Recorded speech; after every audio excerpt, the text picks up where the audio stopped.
اعوذ باللہ من الشیطان الرجیم بسم اللہ الرحمن الرحیم رب اشرح لی صدری ویسر لی امری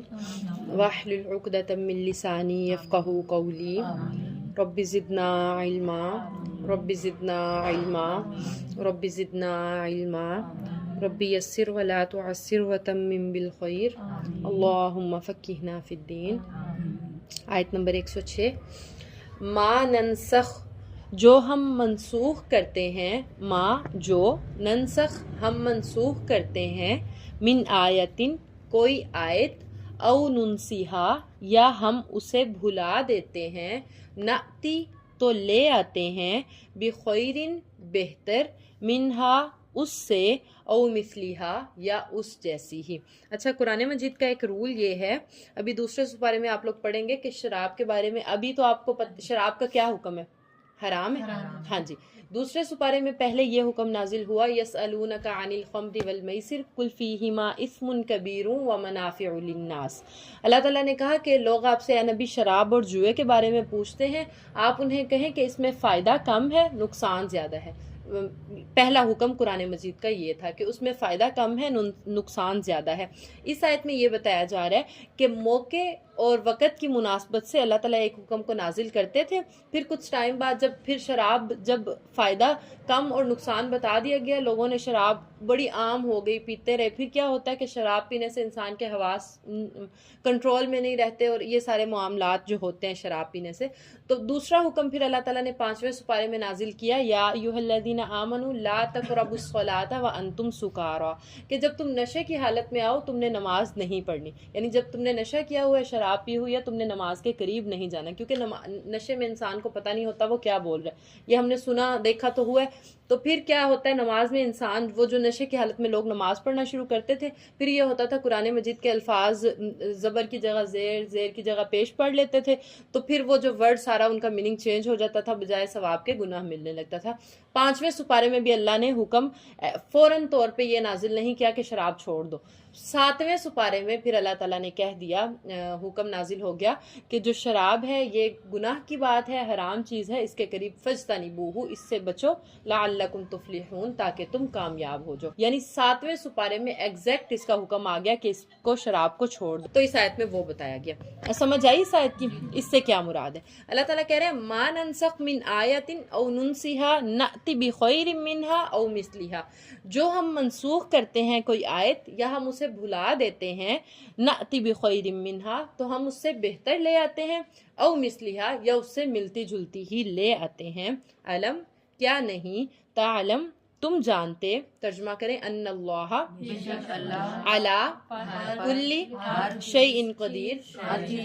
ہر چیز پر قادر ہے۔ اللہ تعالیٰ تو قادر ہے، اللہ تعالیٰ حکم کو چینج کریں، ختم کریں، نیا حکم لائیں، ہم تو کچھ بھی کہہ نہیں سکتے اللہ تعالیٰ کو۔ کیا تم اس بات کو نہیں جانتے کہ اللہ تعالیٰ کی قدرت ہر چیز پر ہے، وہ ہر چیز پر قادر ہے، اس کا جیسے دل آئے گا وہ قرآن میں جیسے احکامات چاہیں گے وہ نازل کریں گے، ہم نہ پوچھنے والے ہیں نہ کچھ کہنے والے ہیں۔ علم تعلم ان اللہ لہ ملک السماوات والارض، کیا تم نہیں جانتے کہ بے شک اللہ ہی کے لیے زمین اور آسمان کی بادشاہت ہے، وما لکم من دون اللہ من ولی ولا نصیر، اور آپ کے لیے اللہ کے سوا نہ تو کوئی دوست ہے اور نہ ہی کوئی مددگار ہے۔ دنیا کے بظاہر تو دوست ہمارے ہوتے ہیں، لیکن اگر اللہ تعالیٰ، یہ دنیا کی دوستیاں تو ویسے بھی دنیا میں رہ جائیں گی، ہاں جو نیکی کے راستے پر آپ کو لگاتے ہیں، اچھی صحبت والے، اچھے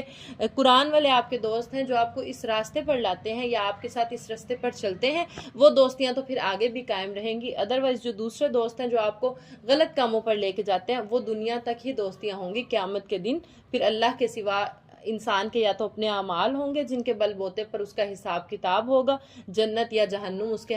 حصے میں آئے گی، لیکن اس دن اللہ کے سوا نہ تو کوئی مدد کرنے والا ہوگا اور نہ ہی کوئی حمایتی، کوئی دوست ہوگا۔ اگر دنیا کے دوست نیکی والے بھی ہیں تو قیامت کے دن تو نفسا نفسی کا عالم ہوگا، کوئی نیک دوست بھی آپ کو اپنی نیکیاں نہیں دے گا۔ اس دن صرف اللہ ہوگا اور ہم ہوں گے اور ہمارے اعمال ہوں گے، اور اس کے مطابق ہمارا نیکی یا برائی کا فیصلہ کیا جائے گا۔ تو قیامت کے دن اللہ کے سوا نہ تو کوئی دوست ہوگا اور نہ ہی کوئی مددگار ہوگا۔ ام تریدون، کیا تم چاہتے ہو، ان تسألو کہ تم سوال کرو، رسولکم اپنے رسولوں سے، اب کیا تھا، آپ نے سپارے کے آدھے سپارے جہاں پہ ہوا وہاں ہم نے پڑھا کہ جہاں موسیٰ علیہ السلام سے قوم نے آ کے جب انہوں نے کہا ایک گائے کو ذبح کریں تو انہوں نے پہلے پوچھا گائے بوڑھی ہو جوان ہو کیسی ہو، پھر انہوں نے موسیٰ علیہ السلام نے انہیں بھیج دیا کہ آپ کو بس جو حکم دیا جا رہا ہے آپ کر لیں، فَفَعَلُوا مَا تُؤْمَرُونَ۔ پھر وہ آئے، انہوں نے کہا کہ رنگ اس کا کیسا ہو، پھر موسیٰ علیہ السلام نے کہا کہ اب جو بات کہہ دی گئی ہے آپ اس پہ عمل کریں۔ تیسری دفعہ وہ آئے، انہوں نے کہا وہ کام کرتی ہو نہ کرتی ہو، مطلب مشقت میں ڈلتے ہی گئے وہ۔ تو اللہ تعالیٰ کہہ رہے ہیں کہ اے لوگو کیا تم بھی چاہتے ہو کہ تم بھی اپنے رسولوں سے سوال کرو، کما سئیلا جیسے سوال کیے گئے موسیٰ من قبل،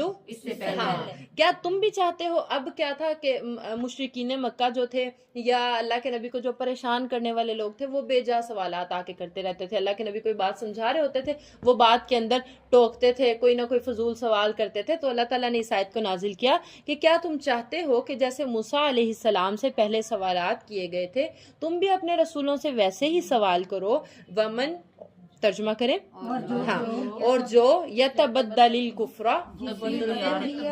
کفر کو، شاباش، جس نے بدل دیا کفر کو بالایمان، ایمان کے ساتھ، اور جس نے کفر کو ایمان کے ساتھ بدلا فقط فس تحقیق ضل، وہ گمراہ ہو گیا، سواء السبیل برابر ہے سیدھے راستے سے،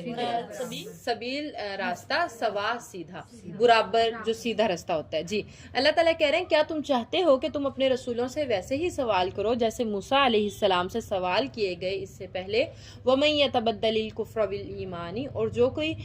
ایمان کے بدلے یا کفر کے بدلے ایمان کو تبدیل کرے گا یا کفر کے ساتھ ایمان کو تبدیل کرے گا، فقط ضل سواء السبیل، تو تحقیق وہ سیدھے راستے سے بھٹک گیا۔ ود کثیر، یہ بھی بہت آسان آیت ہے، صرف ایک لائن اس میں تھوڑی سی ہے وہ آپ سنیں، ودا اور چاہتے ہیں، ما یود الذین، کل آپ نے پڑھا نا نہیں چاہتے وہ لوگ، یہ وہی لفظ ہے ودا، اور چاہتے ہیں کثیر بہت سے، من اہل الکتابی اہل، ہاں اور بہت سے اہل کتاب میں سے لوگ چاہتے ہیں، لو یردونکم، کہ کاش وہ تمہیں پھیر دیں، اور اہل کتاب میں سے بہت سے لوگ یہ چاہتے ہیں کہ وہ تمہیں پھیر دیں، من بعد ایمانکم، ترجمہ کریں تمہارے ایمان لانے کے بعد، کفارا کفر میں، ہاں یا کفر کی طرف، دیکھیں ترجمہ آتا ہے آپ لوگوں کو، اہل کتاب میں سے بہت سے لوگ یہ چاہتے ہیں کہ کاش وہ تمہیں تمہارے ایمان لانے کے بعد کفر میں پھیر دیں یا کفر کی طرف لے جائیں، حسدا من عند انفسہم، اپنے نفسوں کے حسد کی وجہ سے، من بعد، اس کے بعد، ما تبینا، ترجمہ کریں کہ واضح ہو گیا، لہم الحق، ہاں ان کے لیے حق واضح ہو گیا، اس کے بعد بھی وہ اپنے نفسوں میں حسد اس بات پر کرتے تھے، حسدا من عند انفسہم من بعد ما تبین لہم الحق، اپنے نفسوں کے حسد کی وجہ سے اس کے بعد کہ ان پر حق واضح ہو گیا، فاعفو، آپ نے پڑھا عفون، ہاں بس معاف کرو، وصفحو، نہیں اور درگزر کرو، چلے سنیں،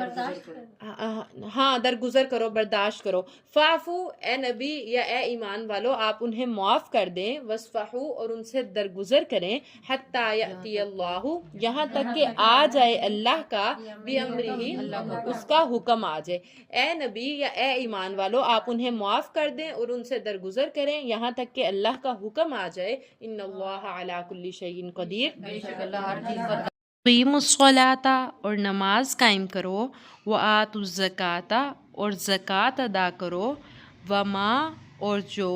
تقدموا، تم آگے بھیجو گے، لانفسکم، اپنے نفسوں کے لیے، من خیرن، کوئی بھی نیکی، کوئی بھی بھلائی، تجدوہ، تو تم اسے پا لو گے، عند اللہ، اللہ کے پاس، اور نماز قائم کرو اور زکوٰۃ ادا کرو، اور جو بھی تم نیکی کر کے آگے بھیجو گے تو تم اسے اللہ کے پاس پا لو گے، ان اللہ، بے شک اللہ تعالی، بما تعملون، جو تم عمل کر رہے ہو، بصیر، اس کو خوب دیکھنے والا ہے، بے شک جو بھی عمل تم کر رہے ہو اللہ تعالی اس کو خوب دیکھنے والا ہے۔